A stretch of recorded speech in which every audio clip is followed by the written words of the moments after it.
Hi, I'm Dan O. I'm going to do some review of gloves for the photographers in New England. I'm not doing a review for the Arctic tundra or Northern Canadian Midwest, but it's for the New England folks. The review is not really about what is good for every single person, because what is good for me is not necessarily good for young people. So I'm doing this for myself. I am retiree, and every year it seems like my hands and my feet gets colder. So I have a pretty serious needs to get a good gloves. But this is not something new for me. I've been trying to get a perfect, so-called perfect photographer's gloves that gives dexterity but warmth. And I have really reviewed many YouTube video on gloves, and really not any of them really satisfy my needs. So I'm going to do my best to give you my inputs. So let me start with this mitten. Mitten is really the best warm gloves that are available. Why is that? Because the gloves that are with the fingers have lots of surface area. So more surface area you have, more heat loss you have. So what happens with mittens is that all the heats that are generated within fingers and hands and palms and so forth, the heat is transferred or to move to adjacent fingers, and all the heats are contained within it rather than losing it through the surface area. However, mitten is not something that is that provides you with a lot of dexterity. Now, I do have a friend who's a photographer, a very skilled photographer, and what he does is that he has hole right here and also here, and then when he wants to photograph, he just puts the finger out and thumb out to make adjustments. But for me, this is not my solution, so I'm glad it works for him, but I'll give you what I've done as far as the research is concerned. So, mittens. So I have two different kinds of electrically heated gloves. This one is really a nice unit. It's really designed for motorcyclers.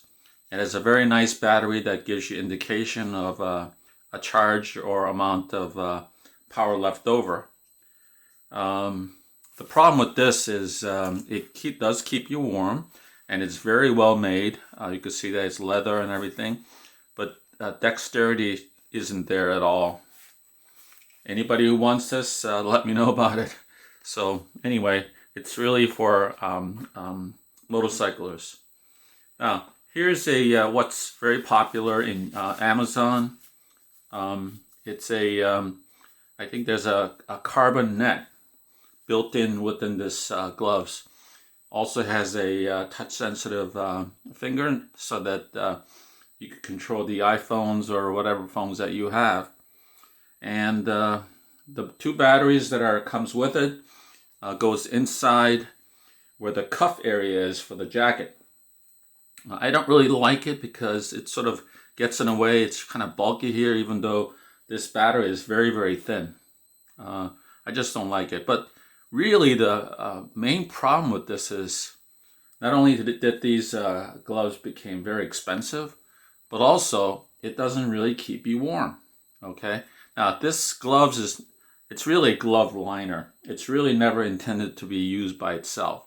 So you got to put something above it, top of it. I just never thought that it really provided with enough heat to give you warmth. So I just don't really like it at all. Anyway, I think the solution that I have, as far as gloves is a combination use of hot hands, and I strongly don't recommend the so-called what they call glove size unit. They're not that big, and they don't really last very long. Whereas this one, the super warmer, it's a little bit larger, but it actually lasts for about 8 hours a day, and it's really, really nice. In fact, it says up to 18 hours of heat. But simply you just tear it, and then air reacts with the material in there, and it provides a pretty good warmth. So this is a must. Now, I got this unit, and I recommended one of my friend too, and it's a knitted material, and it's really nice. And what you do is that in this space, you could put the hot hands inside, and you could keep your hands warm, and you could have the thumbs exposed. The way I use it is for this is called convertible mittens. Okay, what I do is, rather than exposing all my fingers like this, what I do is I go like that and just expose the thumb and the trigger finger. The reason why I don't like this material, knitted material, is because they stretch, and it doesn't give you a tight fit. That's the only thing that I really don't like about. People did tell me that you could soak this into hot water, and it does shrink. That's really good. But this one is a little bit longer on the cuff area, and also it stretches, so it doesn't give you tight fit, and also the heat could escape. But it's not too bad. Personally, the material that I like is kind of fleece material. Fleece is a very good insulator, and it feels good, and it works same as the other one. Like I said, it does have an ability to expose a thumbnail, and there is a pouch over here which you could put the hot hands like this, and you could keep your hands, hands warm, or like this. And when you want to shoot, you just expose your trigger finger and your thumb.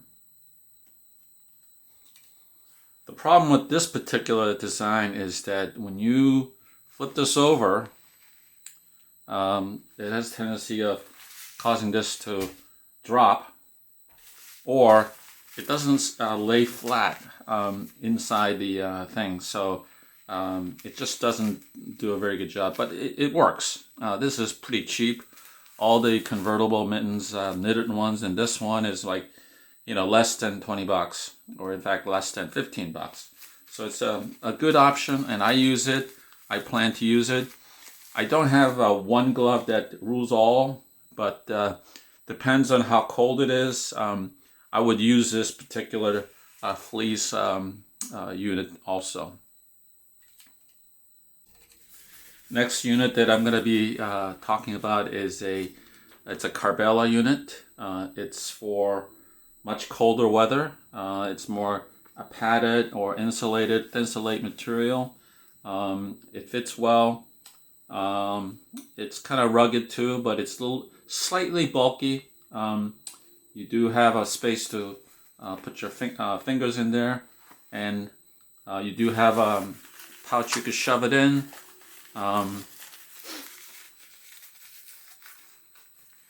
But just like the other one, doesn't lay flat, but it's okay.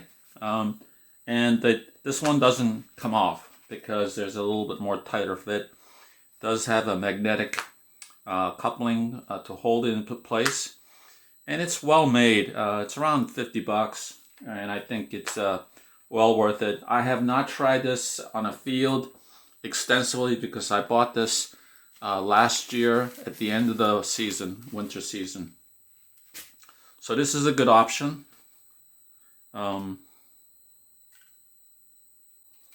just got this unit today.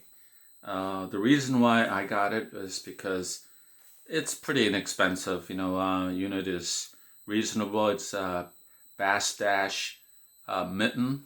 It does have a liner inside with the touch sensitive finger.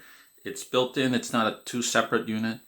And what I really like about it is that there's a zipper and pouches outside here. There is enough space to put that in, and it would be, you don't have to worry about dropping. There's plenty of space, so it would lay flat, and just have to close it. And I like little things like this here. It's designed so that it doesn't rip. And let me show you. I'll put it in.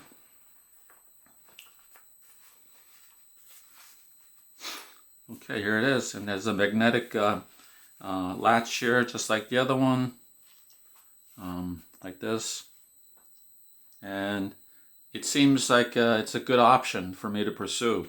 I'll try this this winter to see which one between the Carbela or this 𝐵𝐴𝐴, which one is a better option. 𝐵𝐴𝐴 is cheaper by about $15 or so. It's not much difference. One thing I will mention is this is a thin glove liner that you could buy from Amazon anywhere. It does have a touch sensitive finger thing, but let's say you use the other convertible mittens that is lower end, let's say 10 to $15 unit. If your hands get cold, you could wear this, and then you could put the convertible mittens, fleece lined one or knitted ones, over it, so it gives you additional warmth. Last unit that I'm going to be reviewing is that this is made from the Heat company. This is called 𝐏𝐡𝐨𝐿 Smart Pro. It's their highest end mitten, a convertible mitten. And this was designed for military use for German and another European special force under a very harsh winter environment. And this is pretty expensive. It's about $230, but it's the highest quality gloves you could possibly think of. Every area has a nice little thing like here, so that it doesn't rip. Even here, even where it flips over, there's all these guards there to insulate better, and it doesn't. It prevents from ripping. So, and also it has a pocket here, just like the other one. That's about 10 times cheaper. It does have a zipper here to put the super warm or hot hands. So what I really like about this 𝐏𝐡3 unit is it even has a little thing between the fingers, so that if you want to take the gloves off, it helps you to remove it much easier. I might have talked to some of you last year about this. I felt that after I bought it, I threw away the packaging because I knew that I would keep this and really use it. But I realized that it was a little bit, that I lost some dexterity, and I finally figured out why. I should have, this is medium size glove, I should have gotten large. And the reason is because this opening size is a little bit small, and I should have gotten large. And if that's the case, this would have been perfect glove for me. So anyway, we'll see what I'm going to do with this. So in summary, the best option that I recommend to people is to get the convertible mittens. Here's the high-end 𝐏𝐡3 company. It's a super unit, just that I felt I bought too small a size unit. So this would be the most severe application for cold weather. This one from Carbela, I think it's a good unit, and then I'm going to be trying this. I do like this Bass Dash unit because it does have liner, touch sensitive, and has a zipper to put the hot hand unit. And also when the weather's not that severe, then I could use this Fleece Convertible Mittens with everything with the super warmer or hot hands.